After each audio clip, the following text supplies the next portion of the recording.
Brother fought brother. Over 600,000 died, and one decision changed America forever. But before continuing, we upload new history videos every day. Subscribe so you don't miss the next one. What if I told you the bloodiest war in American history didn't actually start with some noble moral crusade, but with a terrifyingly fragile math equation? Seriously, forget everything you think you know about the predictable march of history. Today, we're going to look at a young nation that quite literally tore itself into pieces. And this didn't happen overnight. It was the result of decades of mounting, inescapable pressure. In this explainer, we are going straight inside the powder keg of the 19th century. Okay, let's dive right into this.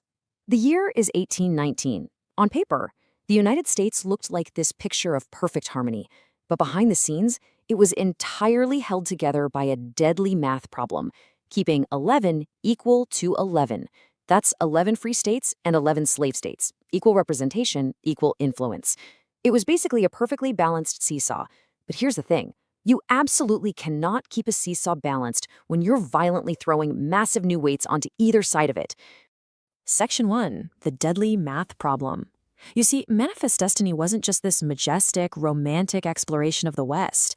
It was an aggressive real estate binge that actively threatened to tip that deadly scale. And man, things spiraled out of control fast. First, you have the Missouri Compromise in 1820, which literally draws a line in the dirt. But then America grabs massive new territories from Mexico, so we get the Compromise of 1850, which is really just another political band-aid. By 1855, those band-aids completely fall off. Settlers just start flooding into Kansas to illegally sway the vote on slavery, sparking this miniature 4-year war called Bleeding Kansas. Legal loopholes devolved into actual guerrilla warfare. Blood was already spilling.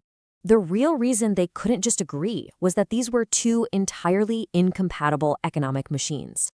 The North had industrialized, right? They relied on wage labor and factories. They didn't need slavery to survive economically, which is exactly what allowed a moral abolitionist movement to really take root. But the South?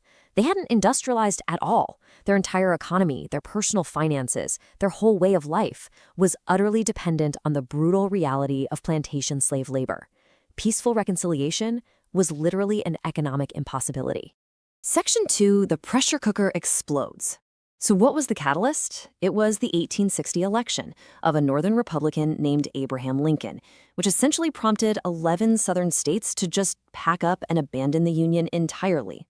The sheer underdog audacity of the Confederacy is kind of staggering when you look at the raw numbers. The Union had 22 million people. The South had roughly 9 million. The North had double the railroad miles for moving troops and supplies. And get this. The North produced 90% of all goods in the country. 90%! The South was basically declaring war on a massive industrial Goliath. So the crucial point here is how the South justified this insane gamble. When South Carolina left, they issued a document that explicitly stated, a geographical line has been drawn across the Union. It's a chilling, literal description. They were taking a scalpel directly to the map of the country. The tension finally snaps at 4:30 in the morning on April 12, 1861. Picture Fort Sumter. It's this tiny, undersupplied Union stronghold sitting right out in Charleston Harbor, South Carolina. 6,000 Southerners surround it. A single 10-inch mortar lights up the early morning sky, signaling the start of a relentless, hours-long bombardment. And just like that, the Civil War had officially begun. Now, early in the war, things were incredibly messy. Lincoln's primary goal was really just keeping the Union together, not immediately abolishing slavery. So when enslaved people escaped two Union lines, they weren't instantly welcomed as free citizens. No, the Union enacted the Confiscation Act, which actually classified escaped slaves as contraband. They were essentially treating human beings as seized enemy property, using them as laborers on military infrastructure. It was a cold, calculated military tactic. We were very far from a moral crusade at this stage. Section 3. The bloodiest battles. Both sides honestly thought they could win this whole thing in a few months. Instead, they marched straight into a complete nightmare.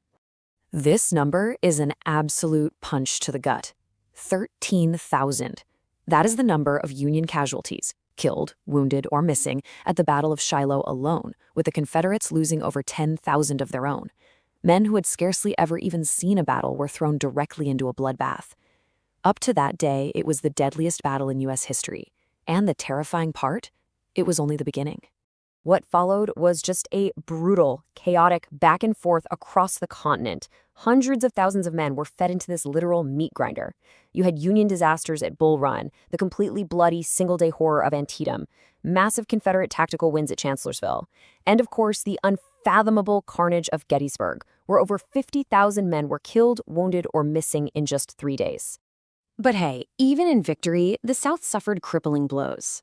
After an incredibly bold flanking maneuver at Chancellorsville, their brilliant tactician Stonewall Jackson was accidentally shot in the dark by his own men. He died days later. Confederate General Robert E. Lee's response really highlights the catastrophic emotional and tactical loss here. He simply said, "I have lost my right arm." Section 4. A shift in strategy. By this point, the Northern public was completely exhausted, and the Union desperately needed a new plan to break this brutal, bloody stalemate. So on January 1st, 1863, Lincoln issues the Emancipation Proclamation. But here is the shocking truth about that. It didn't actually free all the slaves. It only applied to slaves in the rebel states. Any border states that had stayed loyal to the Union? Totally exempt. And obviously, the seceding states weren't just going to hand over the enslaved people they were actively fighting a war to keep, right? This meant the proclamation required sheer, literal military force to actually enforce. But what the proclamation did do was completely shift the momentum of the entire war, because it officially allowed Black men to join the Union military. Roughly 200,000 Black soldiers enlisted. Think about that. They were risking absolutely everything, knowing full well they faced execution or immediate enslavement if they were captured, just to fight for the freedom of their countrymen. Incredible. Meanwhile, Union General Ulysses S. Grant realized he needed to break the South geographically by taking the Mississippi River. To do that, he had to conquer the supposedly impregnable city of Vicksburg. Grant's strategy here was just pure, stubborn innovation. His men literally drained bayous. They built new roads right through swamps, marched around the city, surrounded it with 15 miles of trenches, and just bombarded it for 47 days straight. They choked Vicksburg until it surrendered on July 4th. The Union had officially sliced the Confederacy in half. Section 5. Scorched Earth. The Union finally realized that simply beating the Confederate Army on the battlefield wasn't going to be enough to end this. Enter General William T. Sherman and his infamous March to the Sea. After capturing Atlanta, Sherman took 62,000 men on an absolute rampage across Georgia to Savannah. He intentionally targeted infrastructure.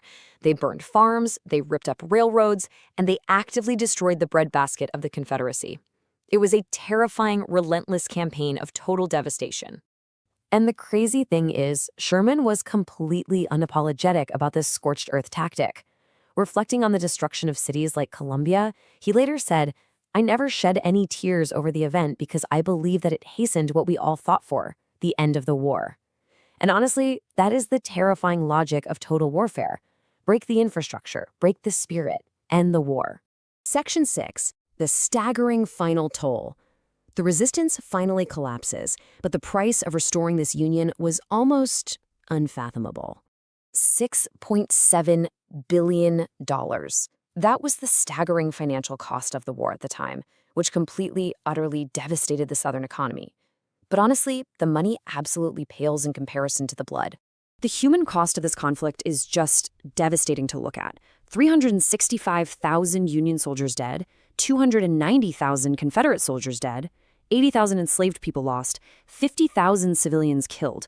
Entire generations of Americans were literally wiped out in a span of just 4 years. But from that staggering, unimaginable carnage came a permanent change. Before the war, people referred to the country in the plural. They would say, "The United States are."